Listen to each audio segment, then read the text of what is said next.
ఓం నమ శివాయ.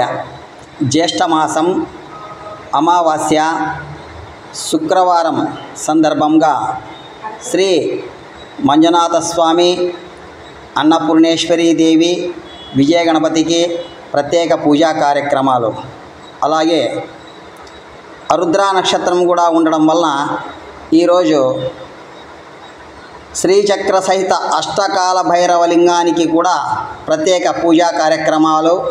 భక్తులు మంజునాథ అన్నపూర్ణేశ్వరి అష్టకాల భైరవ స్వాములను దర్శించి తరించాలని కోరుచున్నాము. ఓం త్రయంబకం యజామహే సుగంధిం పుష్టివర్ధనం ఉర్వారుకమివ బంధనాన్ మృత్యోర్ముక్ష్యమామృతాత్. అష్టకాల భైరవ స్వామికి ప్రత్యేక పూజా కార్యక్రమాలు. శ్రీచక్ర సహిత అష్టకాల భైరవ స్వామి 8 మంది భైరవ స్వాములు అనంతపురం జిల్లా హెచ్ఎల్సి కాలనీ శ్రీ మంజునాథ స్వామి దేవస్థాన ప్రాంగణంలో వెలిసినటువంటి నందివాహన పాణివటం కలిగినటువంటి అష్టభైరవలింగము. ఓం నమ శివాయ. శ్రీ మంజునాథాం శిరసాం నమామి, పార్వతీనాథం ప్రణమాం నమామి.